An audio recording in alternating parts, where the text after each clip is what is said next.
All right, let's get you hooked again. Welcome inside another edition of the Stampede, a podcast on the Texas Longhorns alongside Vince Young and Mack Brown. I'm Bob Ballou. We always appreciate you joining us. You can always listen or watch this podcast anywhere you get your podcast, Apple, Spotify. You can watch us on YouTube, and you can always rate and review us at the Stampede YouTube. We've got another great show today. So excited to talk to Derrick Johnson. Derrick Johnson, the famed Texas linebacker, Chiefs linebacker in the NFL, and just an all-around great person, is going to come on and tell some great stories, hopefully about Coach Brown and Vince. I'm sure there will be. And I will tell our listeners, Derrick Johnson was to defense what Vince Young was to offense. He's one of the best to ever play and such a great person. And very close to Vince and I, and he's giving back to the community. It's going to be really fun to talk to him. There are only so many people that can put that number 60 on too. Yeah. So absolutely. He's one of the few that got to do that. So it'll be really fun to listen to DJ and hear what he's up to these days. His foundation is unbelievable, the work he does here in the Austin community. So we're really excited to have DJ on.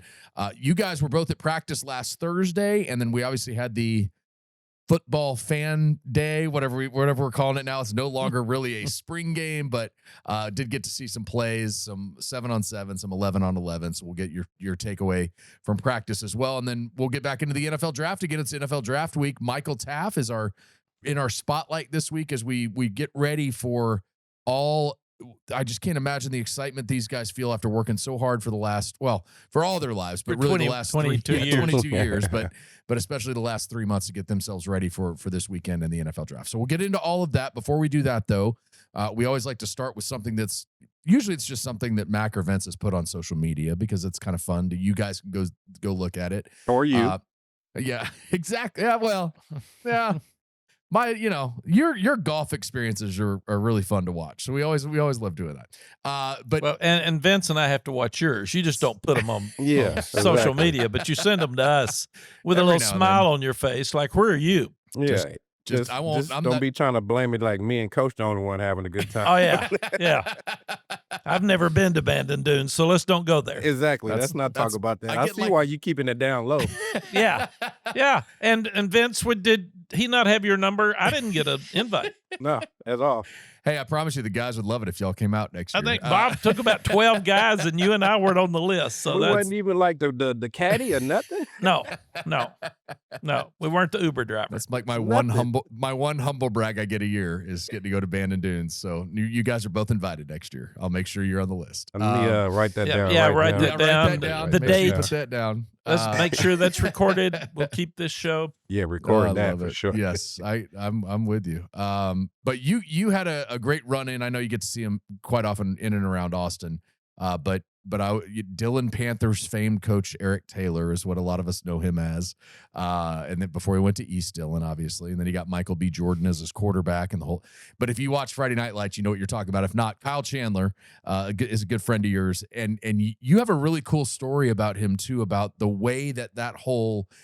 Mack was obviously a celebrity on Friday Night Lights as well. So you had a great opportunity to run in and catch up with him, but also just if you wouldn't mind telling the story of Friday Night Lights too. Yeah, Peter Berg was the director. He called and said, would you be a parent of a player, a quarterback, excuse me, that was moved to wide receiver, and you're at this function, this fundraiser, pep rally before the season starts, and you've got to talk to the coach about you're not real happy with the move.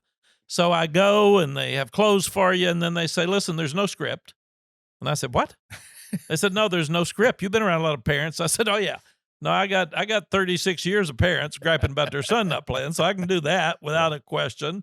And then I go over to Kyle, and he's so nice and such a good person. He's the coach, and he said, hey, before we start, I don't know anything about football, so don't be asking me football questions. And I said, I got it. So I was getting on him about my son and why he moved him, how many balls he going to catch, all the things that parents do. And after it was over, Kyle's so nice. He said, if that's really the way parents talk to you, you don't have a very good job. You got a bad job. And I said, no, I got a bad job. But we loved Friday Night Lights. We love him as not only an entertainer, but let me tell you, he is a better person with his daughters and his sweet wife. And they've got a great life. And every time I see him, it puts a smile on my face. I always call him Coach.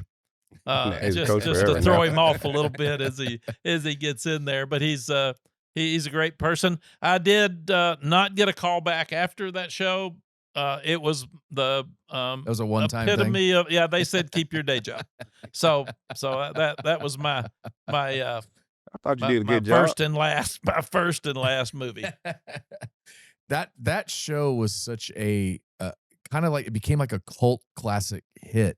It was like every year we were all on pins and needles. Are they going to renew it? Are they going to renew it? And then they'd renew it. We were all so excited for it. It was such a good show. If you haven't seen it, and there's so many good characters in that show that went on to do, big things in acting. So really cool that you have that relationship with him. That's that was fun. And Connie Britton came back for a fundraiser earlier in the year, and I got to spend some time with her. And they're just really good people that love Austin and care about Austin, and they give back. But I was like you. I watched every show. Yeah. Michael B. Jordan will always be Vince Howard to me. Yep. I know he's probably done some bigger and better things with his career, but he'll always be Vince Howard to me.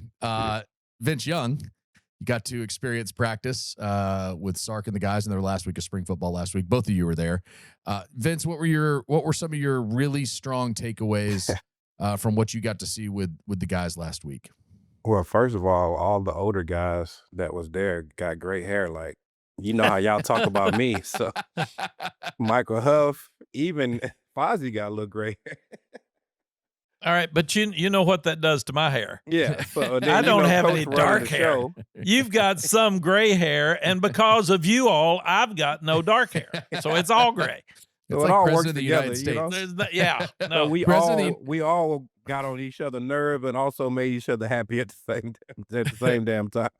People that want to be nice say, "Oh, your hair's not gray; it's silver. It looks Yeah. so nice." And I said, "Yeah, Yes, I thank got you. Thank you. Just Yeah, giving you you for a being shout nice. out, giving you some Yeah. love. Yeah." That's But, I always think that's but I always think that's a overall- fun thing, Vince. Overall, I really feel like, man, so much talent. The kid from Maydam Creek High School, number 18, linebacker. Forget his name, but oh my God, what a freak. I mean, his legs is bigger than my body.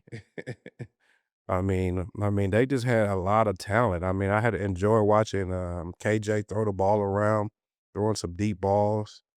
Enjoy watching the running backs. I mean, even on special teams, they was just running the ball back. I mean, it was just so much talent. And what I love about it is the competition, right? When you have that, it's something to think about as a coach, that you got guys going at it. Even though we winding down to the spring game, but you still got guys out there competing, trying to show coach, hey, keep me in mind, keep me on your list, because that's how much talent and depth they have when I was sitting there watching practice. So to me, I enjoyed it. It's always good to go out there and hang out with the guys. And then one of the things that stood out to me, the guys came up to you after practice and such some gentlemen, looked you in your eye. It's a pleasure to meet you, Vince. Big fan. Me paying the same respect. Welcome to Texas. Talk to Coleman. Talk to a lot of the guys out there. Told them, hey, man, you ever need us, we here for you. You got any questions? Anything, not just football, but anything off the field, we're here for you. And I want them guys to understand that. And it was great to see them guys come up, giving us respect. And just to show you this about, how Coach Stark teach these guys.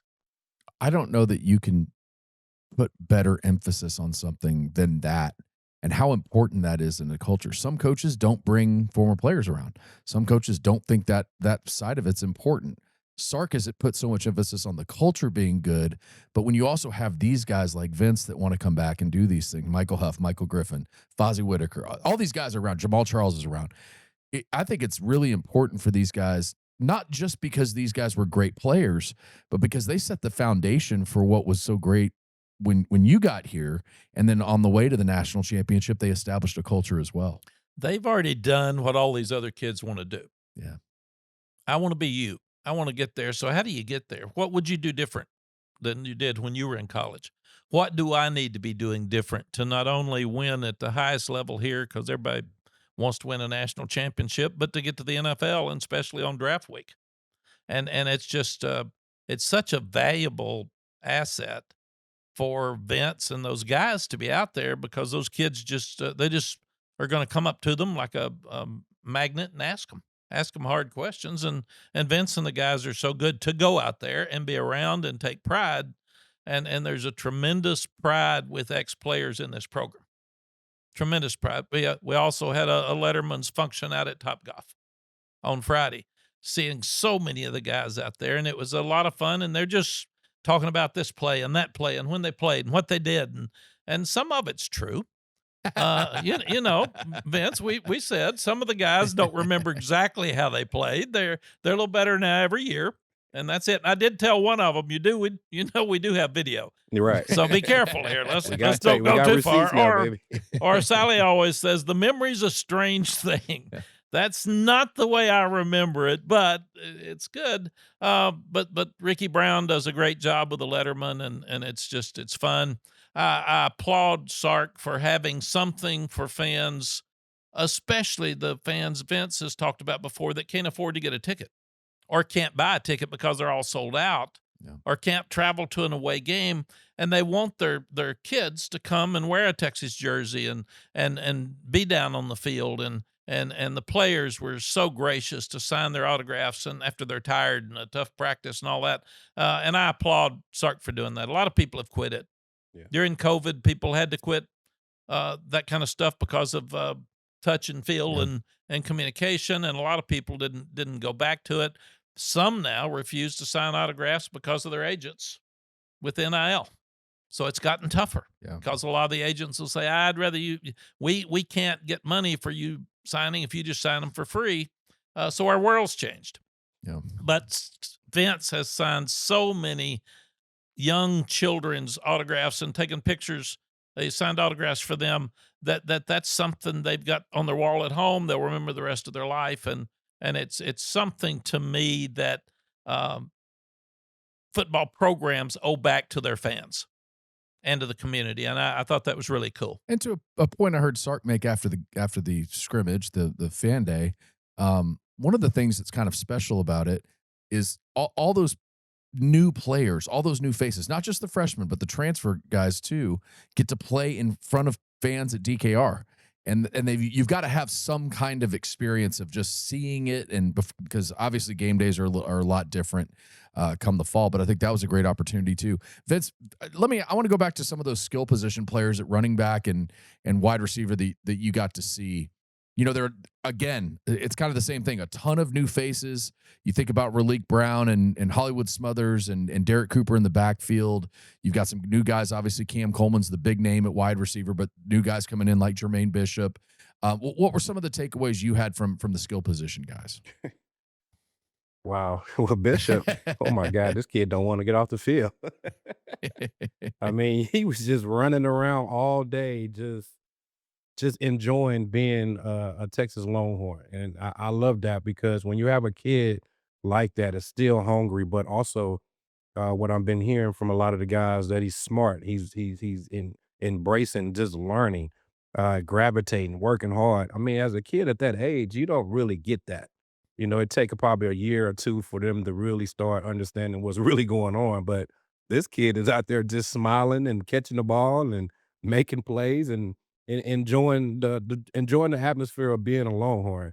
And I enjoy watching that about him. And you know, even with like you said, some of the running backs, you know, they out there having fun, throwing the ball at the defense after they score a play, you know. You know, that's the type of stuff that we used to do when we played against our guys, is just challenge each other and just enjoy playing against each other because like Coach Brown always said, embrace the opportunity, right? I mean, it's a lot of people out there in the world don't have opportunity to play this game for one, or let alone play at the University of Texas. So when you get an opportunity like this, you got to embrace it. So just seeing the younger guys, even I think it's number 17. Oh my God, Dalen McCutcheon. McCutcheon. Yeah, McCutcheon. I mean, he's out there making plays. I mean, Wingo is, you know, everybody's, you know, it's kind of forgetting about him, but not forgetting about him. He's out there making plays. So it was just fun to see those at that receiver position compete for one. Um, but it's just to let you know, like they got so much talent and targets out there. All they got to do is just take care of their responsibilities. And one of the things is what we always talk about is that red zone and penalties. When you get to these situations at practice, you got to take it more seriously because of the fact that's something that hurt you in the season last year. So I would like to see that more. But in the same time, I'd enjoy being out there and watching the talent and them guys going at it each play at practice on Thursday. And Bob, you got to have fun. Yeah. Vince and his guys had fun, and I'm seeing the defense is being very competitive against the offense, Very. and that's the way it has to work. You better be better on defense than you are offense. We weren't at North Carolina, and that hurt us. It kept us from getting where we needed to be because the defense sees the same plays every day. They should be ahead of the offense, and that's just part of the deal. But you've got to compete. And that's one thing. Blake Gideon and Will Muschamp are two of the biggest competitors I've ever been around. And they're not going to let that defense walk out there without trying to hit somebody in the mouth. And Coach, and you remember when I told Simmons, "What up, scrub?" And he was like, "What? What you talking to?" And then went on back on practice and stripped the ball for a touchdown. Yep. I said, "I guess you're not a scrub." Vince will trash talk them when they're over there too. I can't do that. Vince can do that and get by with it. But it was interesting that we all know that there were too many penalties last year, and that's an emphasis. Yeah. I stood out there last fall and heard Sark say, "You can't have pre-snap and post-whistle penalties. You can't. You'll get killed." So, I mean, they're coaching it. But I heard Will, one of the players, I said, "How'd he do, Coach?" And Will said, "Well, he was offsides. He had a penalty in the red zone." He said, "Yeah, but it was just one." And I said, "Yeah, and 7 of you just had one." Right. And all of a sudden you got 7 penalties. So they are working at getting better. And the other question you have, they've evaluated now the players. The scheme, they're looking at what these players can do on defense that fits what Will and Blake want to do. Sark's looked at the offense with all the new skill guys that Vince is talking about. What do you do on offense? Who gets the ball? So now they know who they are. Now they're going to know what they're going to become. That's what happens between now and August. And we said Vince had a culture that he built over 3-4 years. Arch has got 43 new guys. So I saw he's taken some guys to New Orleans with him. Vince talked to him about go out and bowl with these guys, be around them. Right. But just like Coleman being a new receiver, Arch is going to throw to him all summer. Wingo dropped a key pass and then caught an unbelievable pass. He and Arch will be on the same page by August. So they're going to do that every minute of every day to get better. But now you know who you are. There were question marks coming in. Still a new offensive lineman. I see you still signing a few transfers. But basically, you know who your football team is now. And one of the great things about not having the portal after spring practice, they're not negotiating with guys to see if they're going to stay or not, because some agent's been talking to them all spring, tampering with them. Right. They know right now who their team is. Yeah. And now they got to get them much better as they go through. But like Vince, there's enough talent out there. They got to pull it all together. Got to stay healthy. Yep. I think I mentioned this, but I asked Coach Royal what you have to do to win a national championship. Be really good, stay healthy, be better than your rivals, and win 3 close games on the road, and be lucky. And because there's 132 out there trying to win it, and probably 6 or 8 that can. The rest of them are wannabes, and they're trying to get in there, but they want to be because they ain't. That's and probably ain't gonna be. But I think that's the thing. And then we used to tell the guys, everybody here get 1% better. Don't just talk about I want to win a national championship. Sure you do. Everybody does. As a young kid, what do you want? I want to win a national championship. I want to be a pro player and I want to win a national championship.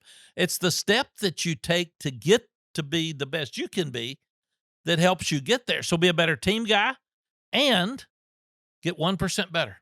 Yeah. Everybody, coaches, managers, trainers, everybody. What can I do 1% better to help us win the other 3 games that we didn't win last year? And that's the process that they're involved with right now. And it's interesting you say that, because I feel like almost every interview you've heard them say national champion. If it's Rasheem Biles coming in, transferring in, he wants to win a national championship. Cam Coleman wants to win a national championship. Blake Gideon said one of the reasons he came back was to win a national championship, and you've got to be able to take the right steps to get there and do all those things. Vince, I do want to go back to one thing, though, with you. You do have a chance to talk to Arch Manning What do you take away from him? I know he didn't do a whole ton in spring football. He didn't have a full spring, but what were some of the takeaways you had from Arch? Well, I mean, at the as I had opportunity to talk to him at the practice, he was just trying to figure out the chemistry part. And like Coach been saying, that was the tough part about, bringing in these new guys. You got to figure out who these guys are and what do I do? Definitely do what he's doing, bringing the guys down and throwing the ball around and building the chemistry. But I also told him, like, don't forget about the whole entire team. Figure out what can y'all do as go to Disney World. I mean, something because everybody got money now. So, you know, either you can ask coach, hey coach, can you help me orchestrate this for us? Like before we go back into camp, can we do something big together so they can just, that can make it go into the season with good chemistry. They gonna go in talking about it. Oh man, did you see such and such over there with that girl over there and blah blah blah? Or did you see what's the name on that ride? Scary, just that type of chemistry makes it even a better team. That bond that coach talking about. So, I was just telling him just try to figure out how y'all can be together in the off season because this is a time where you win championship games is in the off season. A lot of times people think it happens during the season, but when you win that inch or that fumble or that special team or you kick that field goal or you drive down the field in closing seconds, that all happens in the off season. That extra hard work and the stuff that you put in during the off season is going, transfer over to the real season. And one of the things that you have to do is have chemistry and understand your guys who you playing with. And if you can do that in off season, try to get the guys together as much as you can, which you really don't need to be doing anything else but that anyway. I really feel like that's going to help this team get over that hump, where they want to be at because you already hear them talking about it, like you said, Bob, in the media. The guys want it, just to see Rasheed Ball say that he's a senior. So, he wants that. And he knows he came to a team that he has the opportunity to do that with. So I just want those guys. And like I was telling Arch, man, if the main thing is kind of continue you as a leader to build your team to understand that chemistry and the bond part is a major part of that. And that's why you see a lot of us older guys still have our chemistry to this day because we have built that type of relationship with each other, off the field. So I was just telling him to just try to do anything he can to keep the guys together in the off season. It's obviously a huge part. I mean, the culture is what Starks emphasized. You guys know what that means to a team as they try to enter a season like this. You were at practice as well. Who are some of the guys that maybe not the Arch Manning? We all know Arch and Cam Coleman and some of those guys, but who are some of the guys that really stood out to you? Yeah, and let me say, we got to remember Blake Gideon could have played in a national championship one year and did the next year. Yeah. So he was close. He gets it. Will Muschamp was on those staffs, and we got beat by Alabama when we lost Colt. We got beat at Tech. So they know how hard it is because those were two really good teams to get there. Vince's play at Kansas. You wouldn't think one play could keep you from even being in a Rose Bowl, and it can. Mm-hmm. That wasn't the only play, but if we don't make the 4th and 18, then we don't go, period. So when they say, Blake says, I can smell it, he's been there. Some of these guys just talking about it. He knows exactly what it takes to get there and how hard it is. And Arch, if you can imagine, I'm so impressed with Arch more and more every time I go out there. Yeah. Here's a guy that 43 new players are idolizing. They look at him and he's tall and he speaks well and his family and everybody knows everything about the Mannings. And he can't walk by a player without speaking or he's arrogant. Yep. If he brings 5 players to New Orleans, 10 more are mad because he didn't bring them. He's got a really, really hard job, and I'm so impressed that he runs over and he's engaging with every player when they make a play, offense, defense. He's picking people up.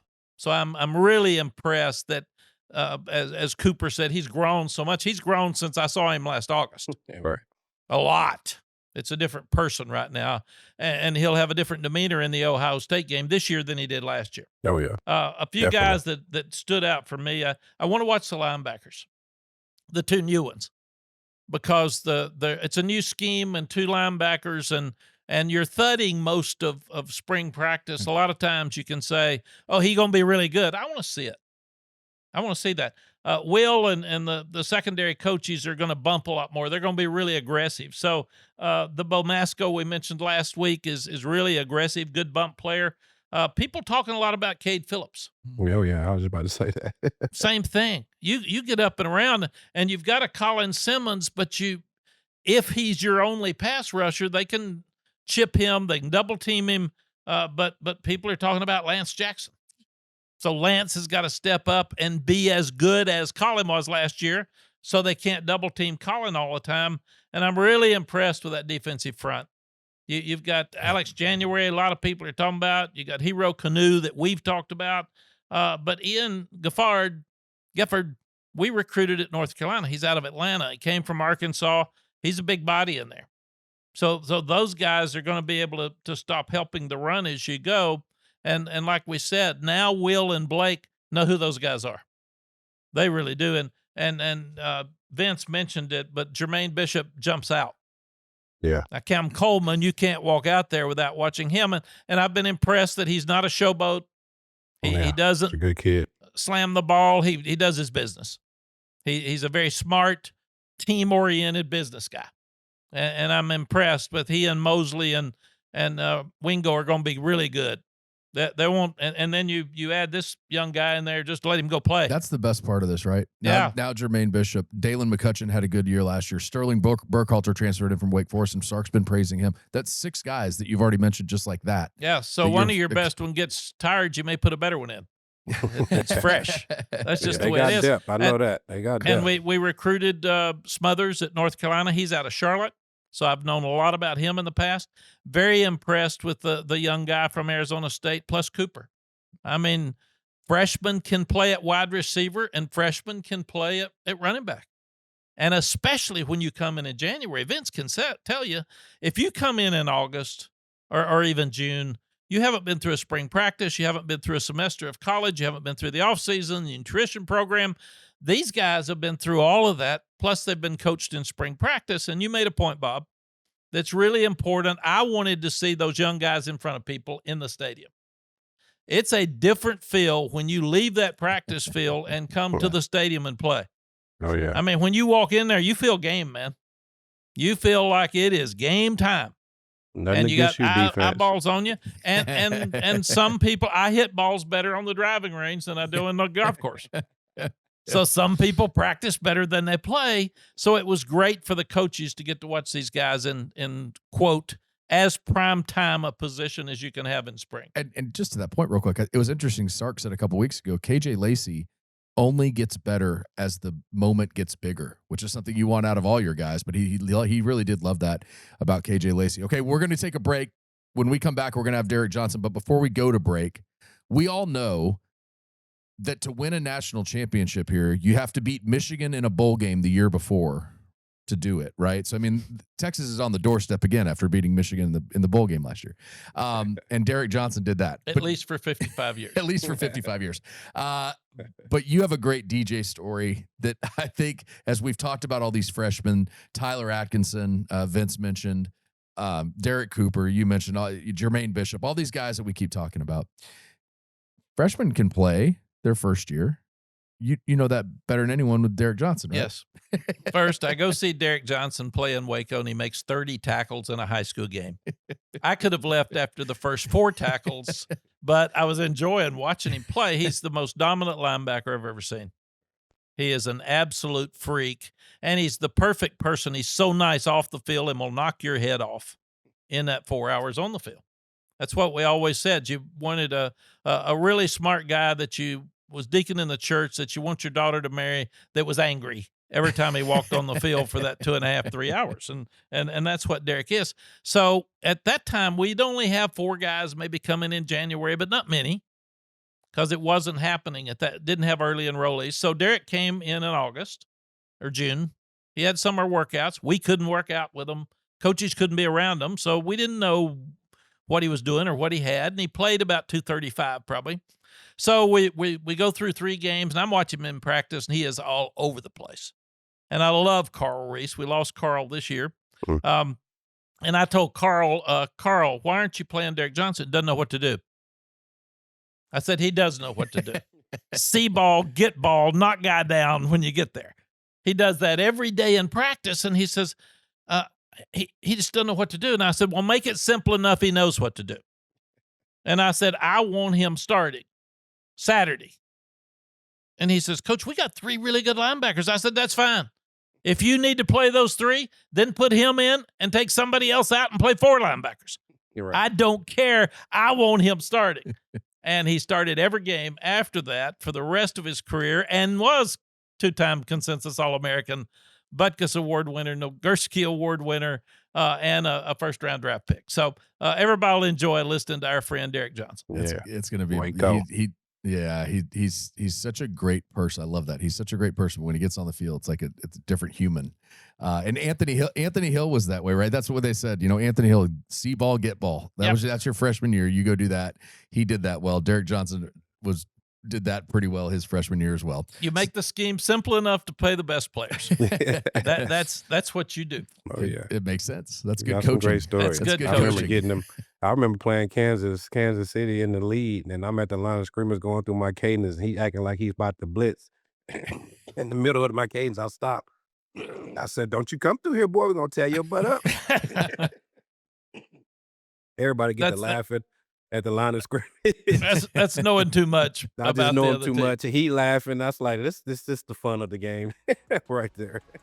That's great. Well, we'll get into more great stories like that when we return as Derrick Johnson joins us on this edition of the Stampede, a podcast on the Texas Longhorns. We're back after this.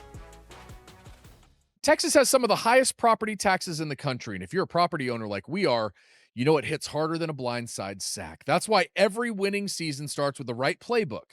When it comes to lowering your property taxes, Texas Pro Tax has been calling winning plays for 38 seasons.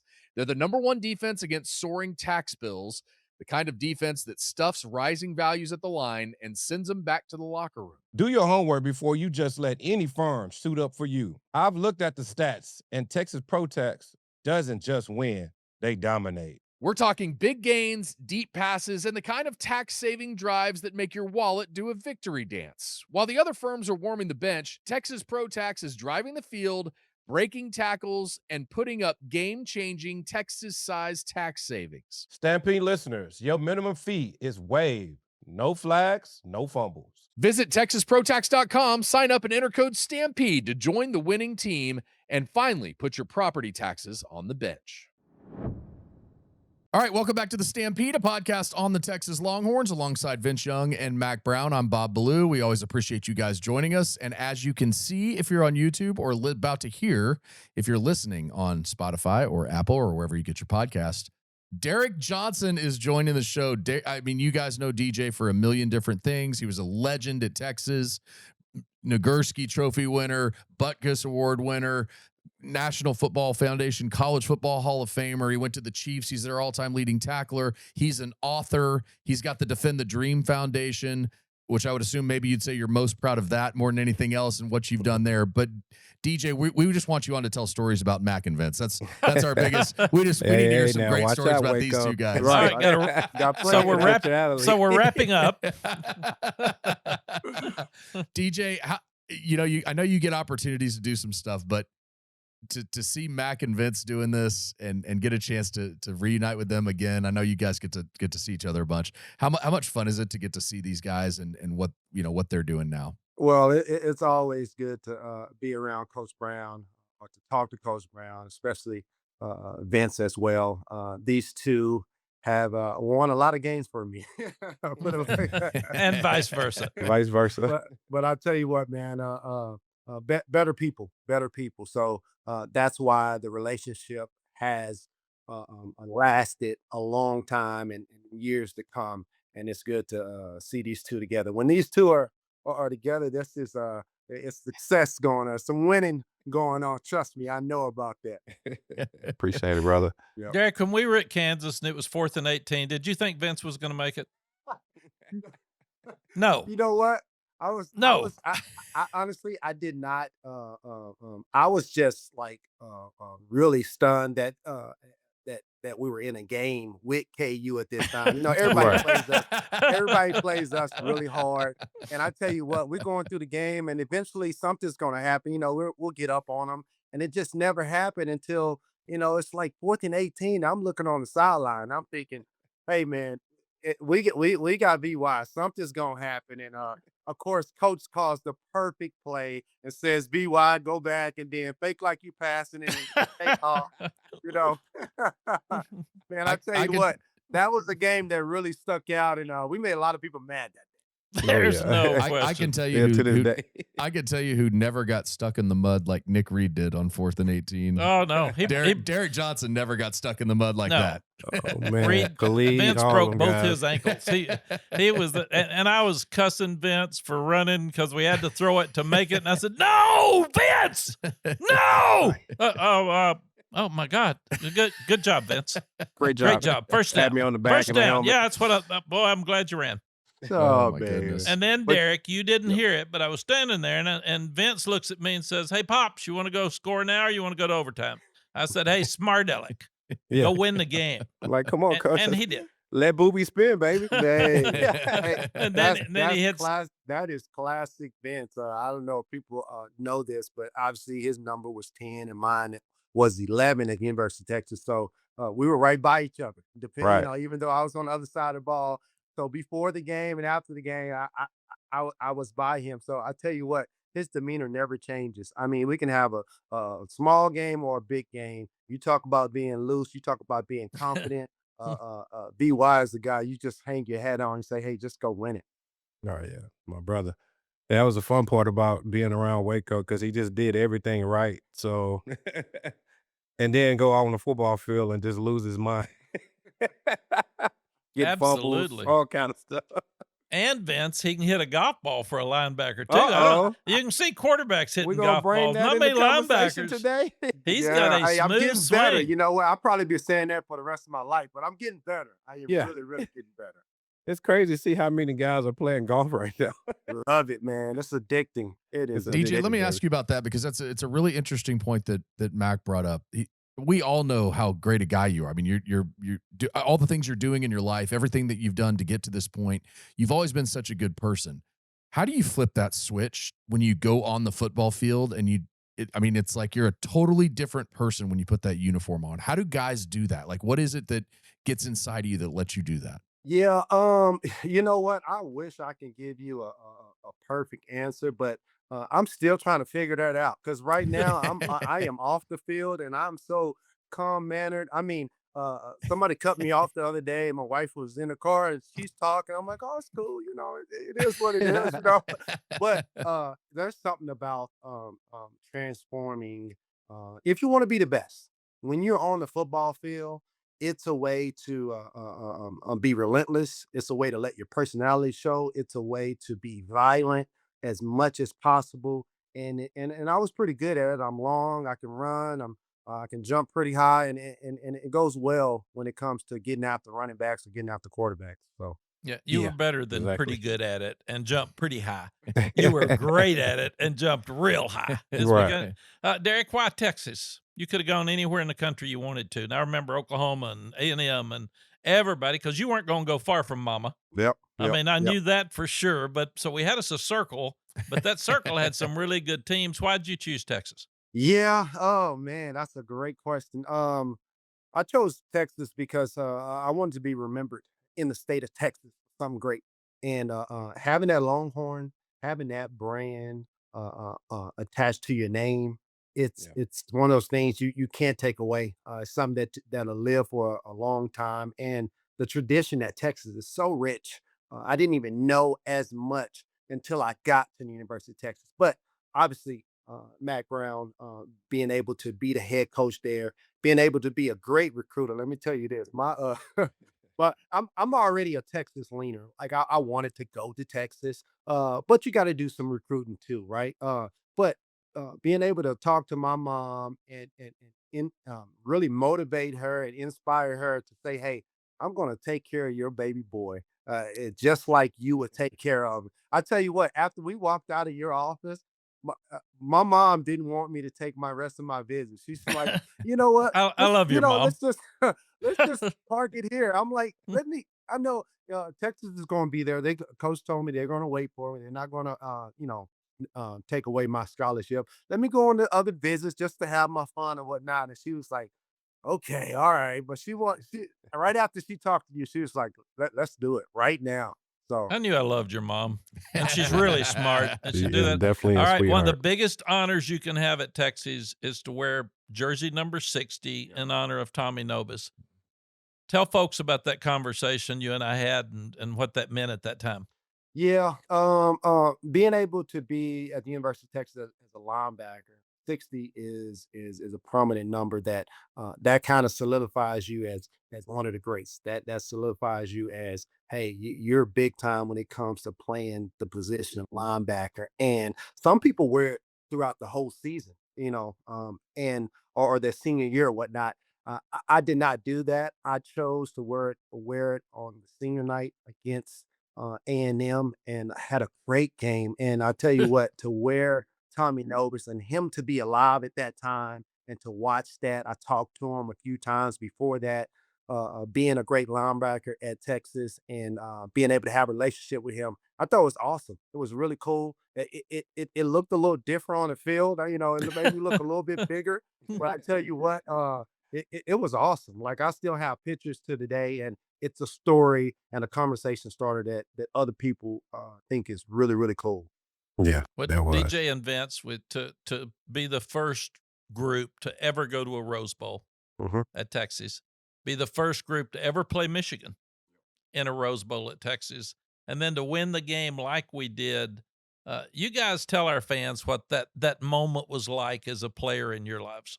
Oh man, going out to Pasadena was pretty cool. Every year since I've been at Texas from '01, '02, '03, '04, we won a lot of games, 10 or more games or whatnot. So being able to finally get to that BCS bowl game, which we can talk about, we should have been there, years before that. But being able to really set us up for that national championship the next year, going out there, making a statement, VY going freaking crazy that game. But the fans, man, you talk about traveling. We're in Texas. People, they were wondering if we were going to travel good to Cali. Oh yeah, we travel for Yeah. sure, and it was burnt out when you look at the stands. But we appreciate our fans. They travel, they support us through the ups and downs. We have the best fans ever. I mean, Yeah. it's something about being a Longhorn, especially a Longhorn fan on a weekend during college football, and we made the best of it. Yeah. And it's great to hear you say that because we just, did, Coach Stark and the guys just did it this past weekend, and I really felt like they did a really good job, especially the young guys of understanding the importance of giving back to our fans, especially the ones like Coach said, can't probably find a ticket or can't travel, all kind of stuff goes on in our economy in our world. To see our guys doing that, that was pretty good to see. But I wanted you to talk about how important it is, the things that you do right now off the field, the things that you do with the young linebackers, the things that you do with the current linebackers on the team, and then just talk about how to be a pro, how to be a preparation, taking care of your responsibilities that you did so much really well, not only just at Texas, but you did it in Kansas City. Talk about that and how important it is our players to understand that. Yeah, Be football's hard regardless, so, that's the first thing, and to really have success at it and to, do it at a high level consistently, you gotta be all in. You gotta be all in, you gotta be where your feet are, and, I would personally, be a coach if I didn't have 6 kids right now, but you being you are a coach. You're coaching those six Just a that different kids. is kind of true. coach. That is Yeah. true. But Your team.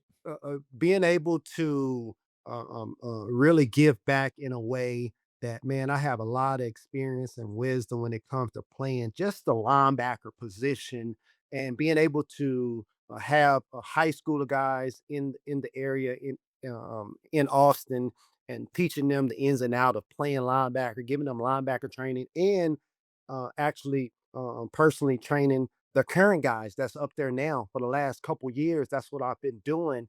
And I tell you what, man, Coach Sark, heads off to Coach Sark for letting me mentor linebackers, letting me mentor the defense, be around the team at times. And then when they have their free time, they'll come to me and we'll get some linebacker work in. But it's so important to be a student of the game. Like when you go against guys like Vince, when you go against these big time guys like Colt, you can't just go out there and just react to everything. You got to have some mental gymnastics that goes on before the play. You have to have a plan because if you don't, you'll be a step off. And to really take it to the next level, you got to be a mental.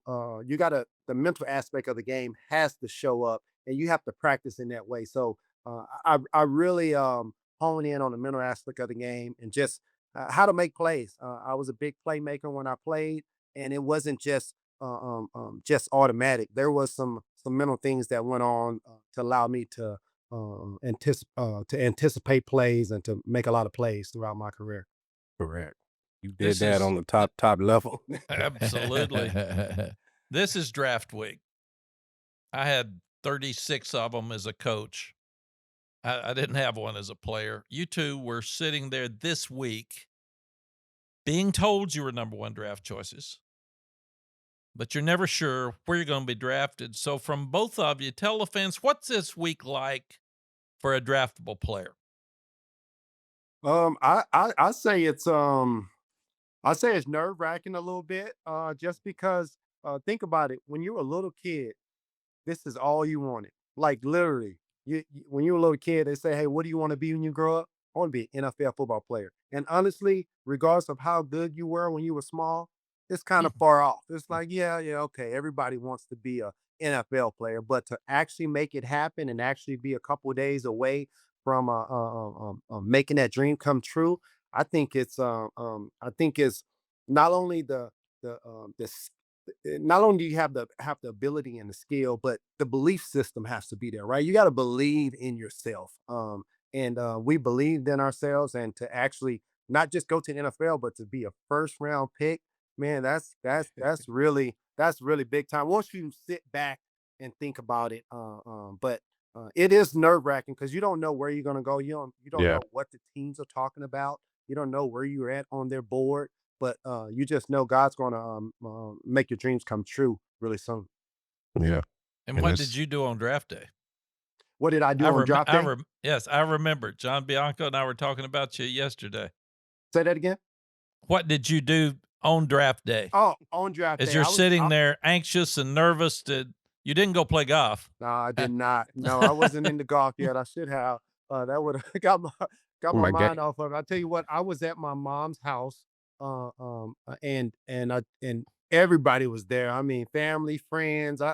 Some people were pulling up. I was like, "Who is that?" I don't even know who that is. But I tell you what, man, waiting for your name to get called was so awesome. I actually thought I was going to Houston actually and they traded their pick or something, but they were on the clock. And a cousin of mine called my phone during that same time that was from Houston. And I'm like, and I didn't have his name in my phone. So this 713 number pops up. I'm like, oh, hey, everybody, Yeah, yes, hey, I'm coming. I'm yeah, coming. This is great. I pick up the phone. He's like, hey, what's up, cuz? I'm like, oh man, come on, man. You calling me at the wrong time. Shut Not up right and get now. off the phone. Not right now. Yeah, no, bad timing. That's funny. And then you get the call. What's that like? Do you know for the fans? Did you know Kansas City was going to take you at this pick? 30 minutes before, 10 minutes before, Yeah. and when how does that happen for fans? Yeah, so I knew I was going from 10 to 15. That was kind of my range. And because Detroit was at 10 or whatnot. Then some other teams was in the middle. DeMarcus Ware, Sean Marion, those guys, Thomas Davis, those guys got took right before me. And Kansas City told me, Dick Vermeil said, "Hey, we're at 15 and I don't think we're going to be able to chance to get. I don't think we're going to be able to get you, but you never know how the draft goes. People slide all the time. And I was thinking, yeah, Kansas City, I don't, y'all probably won't be able to get me. And then I'll tell you what, 15 comes around, Dick Vermeil calls, and man, it was awesome. Carl Peterson was the GM at the time. They say, hey, do you want to be a Kansas City Chiefs? I was like, heck yeah, take me off this board right now. So it was awesome, man. Stayed 13 years there in special place. Yeah. Waco. And what What is one happens of on your the call? What does Coach Vermeil say? Yeah, that's what Say, I'm say that again. What does Coach Vermeil say on the call? Oh, Coach Vermeil just picked up the phone and said, hey, DJ, you remember what I told you last time, that yeah, we may have a chance to get you. So here it is. We need help on the defensive side of the ball. We hadn't been too, we hadn't, production hadn't been up at all. Offense is doing good. Defense needs some help. Can you come help the Kansas City Chiefs out? And I said, yes, sir. Let's go. You sure did. And just their leading tackler of all time. Right. And then do you go the next day? Yes, you go the next day, you fly out private or whatnot, being a first round pick, bunch of media stuff All going day. on, and I didn't know much going on. I really don't remember much. It was just, I mean, it was pulling this way, meeting this person, being a first round pick. You know, I'm don't get me wrong, I'm a even though I was a really good player, I was a low key player. I wasn't a player that was super flashy. So to be a first round pick, there's a lot of flashiness and being able to meet this person, that person, and a lot of media forensic going on. But it was awesome. And Kansas City was perfect for me because it wasn't a crazy big market, but it wasn't as small either. So it was great. And you made such a big impact on the Chiefs organization on the field. Everybody knows that. Like Max said, all-time leading tackler. You did so much, but you also did so much for the community there. Why was giving back to the Kansas City community and now what you're doing in the Austin community with the Defend the Dream Foundation? Why was that so important to you? Because there aren't a lot of guys that go to the lengths you go to off the field. I'm curious why all of that was so important to you. Yeah, it's my upbringing. Being influenced in a house where your mom's a teacher, and she did a heck of a job. She did a heck of a job. So when you get up in age, when you get older, and God blesses you, you bless others. That's just how it is. Yeah. And being influenced by a great family helped me to act right when I'm outside the house. So being able to give back to inner city youth and underprivileged kids, because I was an inner city kid. I was that kid that was in an area that wasn't a lot of money going around, but being able to have the discipline and knowing the character that you have to have, I can influence these kids in a great manner because I know what it is to be inner city kid. I know what it is to not have a lot of money growing up, but you can still make it. You can still make it. It's one of those things where the character and the mindset that these kids need, that's their way out. Regardless of what they want to be in life, education is the key, and being able to give back to them through education and literacy, it's a big deal to me. It's still a big deal, right? I'm retired and still chomping at the bit, trying to make a difference in the community. And I Awesome. was so blessed this year that you allowed Sally and I to come to your charity. Tell the people exactly what the charity, what you're raising money for. Yeah, that's good. My foundation, Defend the Dream Foundation, it's all about literacy. It's all about library makeovers in Title One elementary schools. So these are the elementary schools where you go in and you say, wow, this is it's really dull. They don't have their book collection is bad. They don't have a lot of funding from the state. We go in and we do a library makeover. So we do, liven it up. We definitely let them know University of Texas has come by, so it's some burnt orange in there for sure. But being able to paint the room really nice, fat heads on the walls, different quotes or whatnot, and then have functional furniture. And then the meat of it is age appropriate new books that we provide for the kids, over 1,000 for these. We call them DJ's Discovery Den. We kind of got a patented name off of it.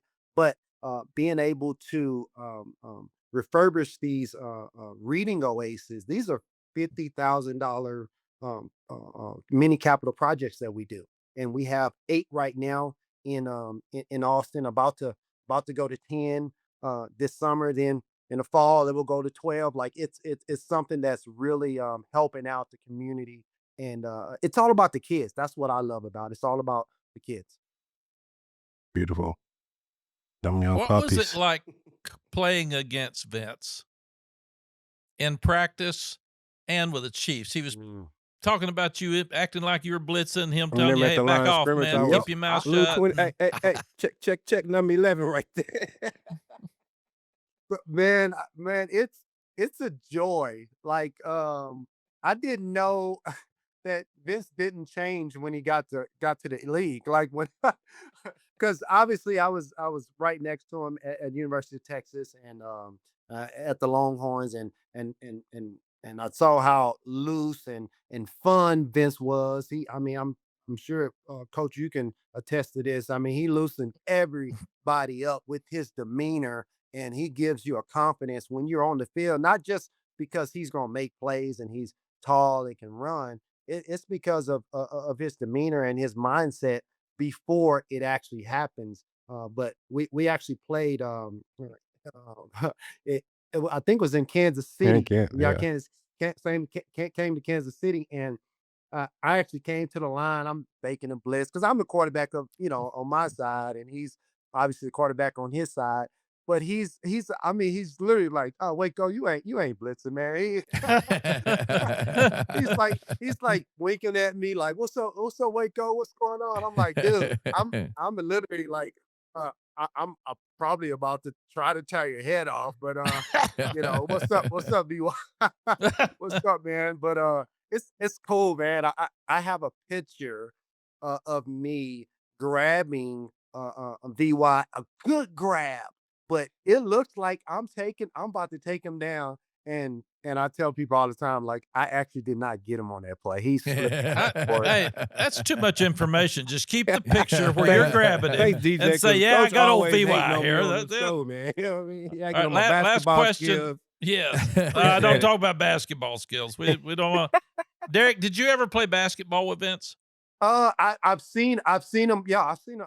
Played in yeah. Gregory. We Yeah. played. Yeah, He can't shoot. VY can do it all. He probably shouldn't have been Thank you, playing Thank you, basketball. Waco. Thank you, Waco. No. Oh Thank you. my God. Oh, He no. called you I've been waiting yesterday. on I'm this. sure to have you say that. He's All right. really good. Like seriously, like he was No. that type of player No. that he could No. have went out of high school and played back. No. Like he could have. No. Yeah, for Thank, sure. No. thank you, Waco. No. Oh Appreciate my it, man. gosh. Now It you're finally losing comes all. out. Bob, I know you've been waiting, baby. Hey, You're I've been losing waiting- all coming out. credibility. Even now. Steve, our We've been- producer, I can't wait. I can't We've wait. Yes. been waiting. We've been waiting to hear this for Oh a my little gosh. while. Well, I'm gonna have to get some guests on that will counteract that. Hey, DJ, can I follow up on that real quick? Because Yeah. I think it's a really interesting point of what you guys learned from each other at Texas. You were the quarterback of the defense, and y'all were in, number 10, number 11, right next to each other all the time. What did you guys take from each other? How did you guys, obviously you made each other better, but as leaders of that, especially that 04 team, but to be leaders in that locker room, what did you guys take from each other? Man, we probably I think of just how to operate at a high level. Like being a leader on the defense, when you look at your offense and you look at who's on the offense and you look at Vince at the quarterback position, when he operates, he's operating at a high level. He's got it going.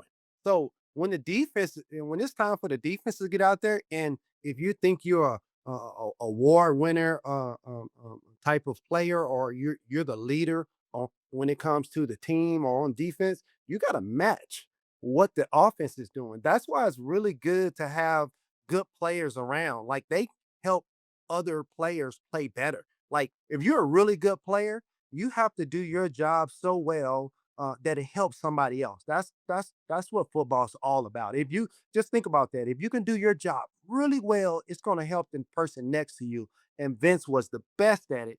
So when it come to the defense side of the ball, absolutely, I'm gonna do my job really well. That's going to help the defensive lineman. That's going to help the guys in the back end. And he's just Vince raised the level. Like you just got to play higher. when you're on a Vince Young team. Yeah, and we had so many conversations sitting next to each other, Oh yeah, laughing, joking, building character. Me got to understand him as a person. I mean, my mom, his mom, all was that is true. always talking together and enjoying each other.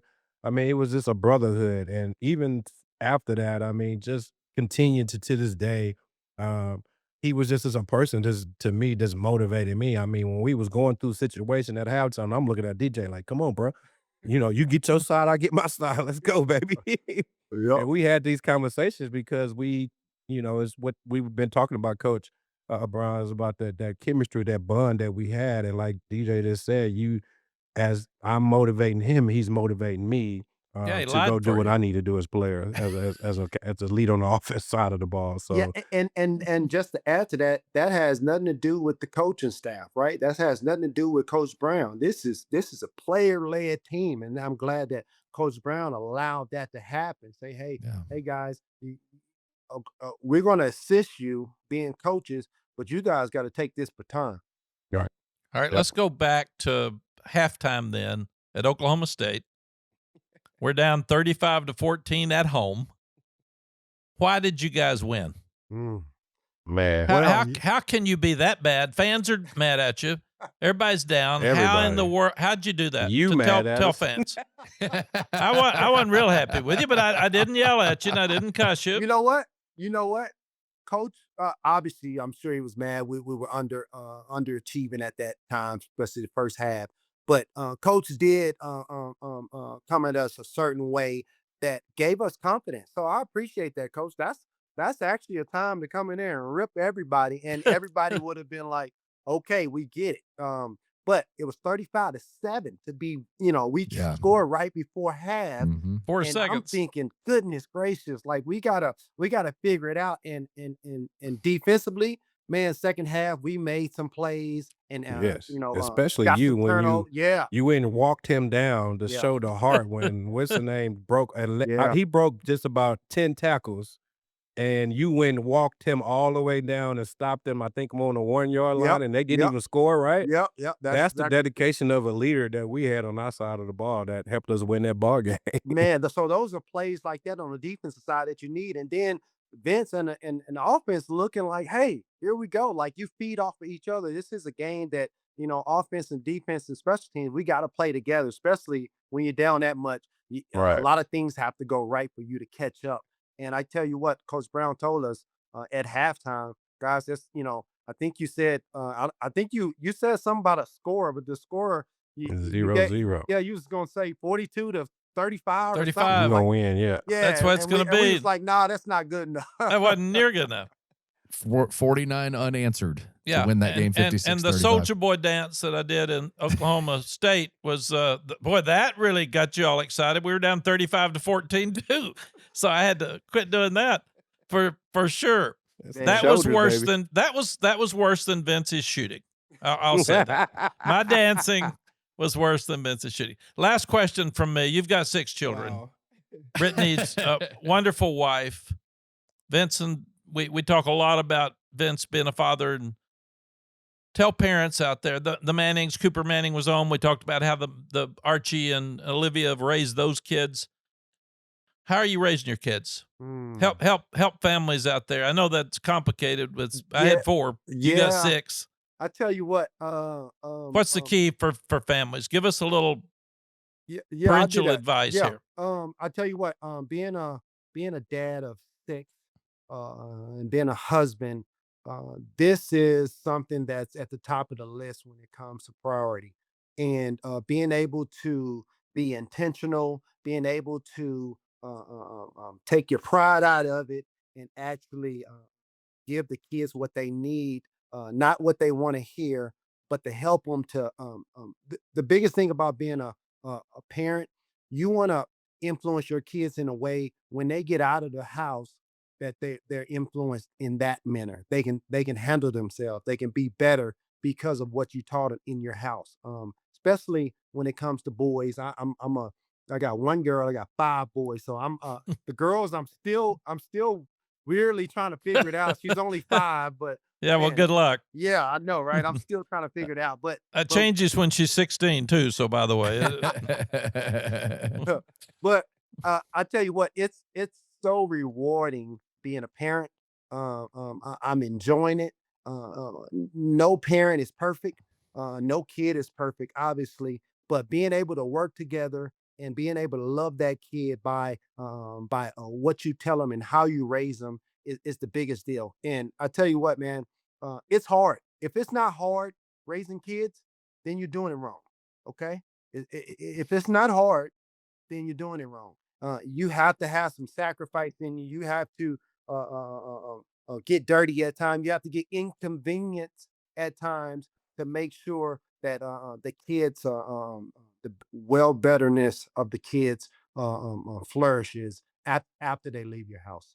Yeah. great. And Amen. congratulations. The Chiefs are bringing you back to be Yeah. honored at the draft Yes, this yes, weekend. How yeah, cool is that? the Chiefs, yeah, I'm getting inducted into the Chiefs Ring of Honor. So that's man, that's awesome, man. And I Well think there's deserved. only 26 or 27 names. You got the Tony Gonzalez's and Priest Holmes. You got guys like that. So I'll be added with those guys. So God has Congrats, really, chap. really blessed me. Yeah, Thank you. Yeah, congratulations. you Pretty definitely special deserve that. list. Especially, I mean, those that you think about the names of the history of the Chiefs, Oh yeah. and you're in that group with them. Yeah. I mean, it's you've done Bobby amazing Bell, work. Willie Lanier. I know them all. Yeah. Yeah, it's That's amazing. incredible.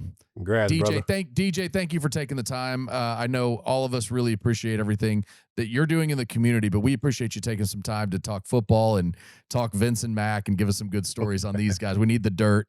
And now, by the way, now it's 1-0 in terms of players who believe Vince was a good basketball Waco. I player. needed Hey, that, baby. Because he really needed that backing up. Because I'll get some facts. I'll get some facts. talk about receipts. Well, Mack there says is he has no. receipts. This is the greatest linebacker I ever coached, and one of the greatest people that I've Yeah. ever been around. And No doubt. my life's better because you're my friend. Oh, So yes, thank sir. you. Thank Proud you. of you. Yes, Proud sir. of you. Love Appreciate you, you, brother. D. Love you, brother. Yes, sir. That is Derrick Johnson here on the Stampede, a podcast on the Texas Longhorns. We're going to take a break. When we come back, we'll get back into the NFL draft. We'll talk Michael Taaffe and some of the other Longhorns that we expect to see drafted this weekend. That's all coming up. We're back after this. Welcome back to the Stampede, a podcast on the Texas Longhorns. Vince Young and I ready to get you going with the NFL draft this week. It's time for Texas Pro Tax Pros.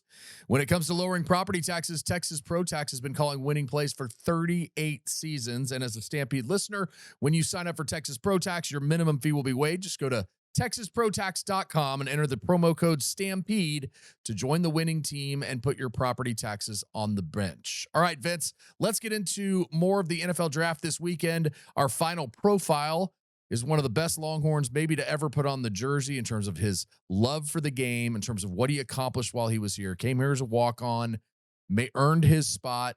Michael Taaffe from Westlake right here in Austin has done everything you could ask of a guy. He's just been unbelievable communicator on that back end of the defense. And now he's stepping into the NFL draft. Let me get your initial thoughts on Michael Taaffe as he gets set for this NFL draft. Well, just first off, his mom and his family raised a great kid. They are great people.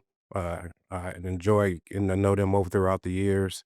And then have an opportunity to watch him play. I mean, I remember watching him in Westlake playing against North Shore in high school. I took my son and my nephews to the game, and he was playing cornerback and did a great job against a really good school. And then, came and walked on to Texas and did what he had to do to get to the starting position. And it just to show you the dedication of this young man that he will do anything to, showcase his talent. But what I like about him is, like you said, he's overall just a good kid. He's going to do what he's supposed to do. He also going to stay out of trouble, keep his guys out of trouble.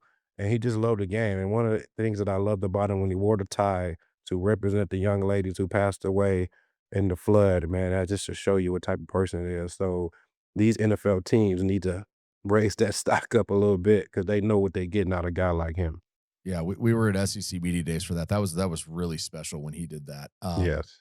But that's who he is. I mean, he's carried on the legacy of Jake Ellinger, and what Jake meant to him. He's carried on the legacy of Jackson Coker and what Jackson meant to him. And to lose two friends Correct. at that age. I mean, to go through some of the stuff he's gone through, you don't wish on anyone, but you don't see that a lot in an 18, 19-year-old kid. So he's got the maturity, he's got the development. When you look at what he is on the field, obviously he was first team all SEC, third team All American this last year. He really, I mean, he got hurt. Otherwise, he's probably a little bit higher on the All American list. Oh yeah, definitely. But what do you see in him as a player? I saw the Athletics projected him as a 5th-round pick. Again, sometimes it doesn't really matter where you go. It's more about the fit. If he goes in the 4th or 5th or 6th, all that may not really matter. What do you see from him on the field? He will hit you in your mouth. Yeah. He just like Coach just said about Derrick Johnson, the nicest person ever off the field. But when that whistle blows, he will hit you in your mouth, and that's what you want in a free safety, a strong safety. And not only he can play those positions, nickelback, but he can play special teams as well. We saw that as well. So he's just a player that he's gonna give it to you 110%. And can't nobody take that from him because he just loved the game. When the person love the game like he does, like him, David Thomas, another guy he remind me of, he just loves the game. He's gonna do what he's supposed to do to be a teammate. And one of the things, like you just said, that stands out to me, he will hit you in your mouth. That's what he's gonna do if he's in the slot up in the box or if he's back by, at free safety. He's coming downhill full speed to hit you in your mouth. And for a guy like that to do that, he putting his body on the line to make plays. So I love that about Mr. Taaffe. And you said he'll come at you full speed. He's fast too. Yeah, I think it's yeah. So easy to. let's not forget about that. He's fast. He's really fast. I mean, you when did you're mention- going against the type of receiving core that he goes Yeah. against at UT, you have to be fast. Yeah, no doubt. You mentioned something I think is really important too, the special teams contribution. Yeah. How important is that aspect of it for anyone, but especially for a guy like him that can make his mark on defense, but he is that kind of willing to do anything kind of guy. How much do NFL teams see that and go, yeah, we need that? Yeah, I mean, it's just a great point of it. Like, we can't get you on the field right now. We know we can have you on the special teams, and it reminds me of Michael Griffin when we was in Tennessee. Even when he was at Texas, we was like, why was our free safety out there on punt team, kickoff team? He was want to hit. He just want to play the game, and I feel like not only his playing style on defense got him in the NFL, but a lot of times it's like people be sleeping on playing special teams as well got him. So to know that Michael Taaffe is one of those kids that's I can be a starting DB, I can be a starting safety, but also I can be a starting guy on special teams and make plays for the team. If that's blocking punts, if that's making tackles, or whatever it may be, I really feel like Mike is that type of guy that he would do whatever's possible to get on the football field. It's going to be really fun to see where he goes, not just in the NFL draft, but where he goes to what team and how good a fit he is. I think we all think It's a he's going to have steal. yeah. You No will doubt. get a definite steal with this guy, so you better stop playing NFL teams and go get my guy Michael Taaffe, baby. Hey, you heard it here first from Vince Young. Hopefully some NFL GMs are listening to you as they get set for the NFL draft. Hey, as always, win big savings on your property taxes with Texas Pro Tax. Sign up and use the code STAMPEDE at TexasProTax.com. And as Coach Brown returns to continue this NFL talk, it's interesting. The Athletic is projecting 5 Longhorns to be drafted. Anthony Hill's going to be the top one of those. Can he sneak into that first round? More than likely, he's going to stay in the second round. Malik Muhammad, Jack Endries, Michael Taaffe, and Trey Moore. What maybe stands out? Vince, what stands out to you most about the list? I like Malik. Yeah. Just a very impressive kid that he can play right away. He's not one of those kids that's going to take a year to let him develop. I feel like he's a kid that can play like right now in that nickel position, or split time with somebody that probably have less DBs on their roster. I feel like he can come in and start right away for sure, Malik. Coach? We always thought, Vince, that the first 2 rounds are the ones that they're no-brainers. We're going to take these guys. In the second round, a lot of first rounders fall for different reasons, and it didn't matter. But we told our guys, if you're in the first round, you need to leave, even if you got an extra year left. If you're in the second round and you're going to make some money, I'd leave. After that, 4 to 7 are just guys that have to make the team.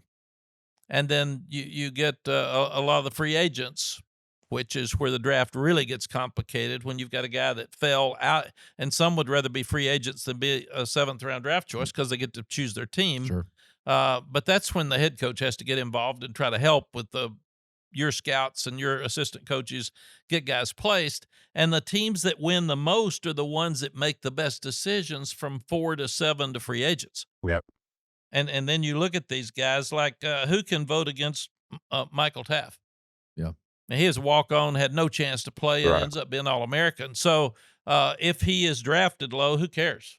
He's already been drafted low. We had Jeff Saturday at North Carolina. He was not recruited, then he was drafted. He was not drafted, then he went to Europe, then he came back and played 16 years. So a lot of times it's just the chip on the shoulder, the edge that these guys have if they're not drafted in the first 2 rounds. And you've even seen they bring first-rounders to New York. After about the 2nd round, they're picking them about 5 seconds. They're just rolling through them, and it just changes because the teams that will win will be the ones that have the best evaluations in those bottom part of the draft and the free agents. Correct. Which is what makes, like, on a list like this, again, different people say different things about where you're going to get drafted, but the omissions of DJ Campbell, of Jalen Gilbo, of Ethan Burke, a guy that we obviously love, like, you see them not on draft boards. Well, if they're a free agent, that doesn't mean they're not going to make the team. No. They're going to have every chance to make an NFL roster. In Oh, fact, definitely. again, 6, 7 are free agent. You might rather be a free agent. And you look at this, some people said, why didn't last year's team get in the playoffs? Well, there's not a first-round draft choice on here projected. So DJ's first round, Vince's first round. I mean, some of these players, Arakpo's first round. I mean, if you look at what you see on here on video is what projects to wins. Yeah. And there needs to be more first-round draft choices. And Vince, we'll have some time next week to get into what your draft night was like. I mean, obviously, you were one of the top picks, but all the emotions and everything that goes into it. Let's get into all of that next week as we get out of the draft. Is there anything about the draft going into it that you want to say that maybe excites you? Well, it excites me that you should be proud of yourself. Yeah. A lot of people like to, point the finger to a lot of people other than themselves. And you're not saying that you don't appreciate the people who helped you get there, but I would like to talk about that with myself and any other guys that, that's very important because a lot of people forget that you did a lot of that hard work behind the scenes to get your butt there through Sure. your little lead all the way up to hearing your name getting called at the NFL draft. And Bob, That's awesome. if you're all these scouts out there, they have to be careful. If they rate you really high and owner has to pay a whole lot of money, general manager, and you don't play well, he gets fired. So they're going to try to knock you down as you go. And that's just a part of it. It's called dead money. It's just like Sark was talking about. If I'm a college coach and I evaluate a guy and bring him in, pay him $1 million, and he doesn't play, somebody's mad. Yeah. Because that's dead money. I just took your $1 million and I did not help our team. Yeah. So that's what's happening with these scouts this weekend, the general managers and the head coaches.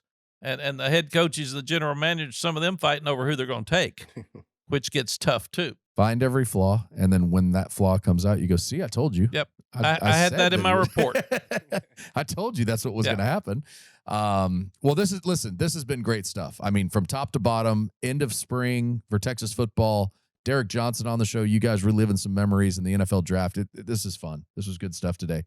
Mac, Vince, thank you guys as always. Thank you, listeners. Get us some questions. Yes, We get got those questions in. Fun to answer some stuff that's important to you. At the Stampede UT, you can find us anywhere on social media. We want to hear your questions. We're going to get into more of those as we move forward in the show. We've got some great guests lined up. We're not going anywhere. We got a lot more to do, a lot more to talk about, and we're excited to talk about it with you. We always appreciate everything that you do for us. We appreciate you listening to the Stampede, a podcast on the Texas Longhorns. For Vince Young and Mack Brown, I'm Bob Ballou. We'll see you next week.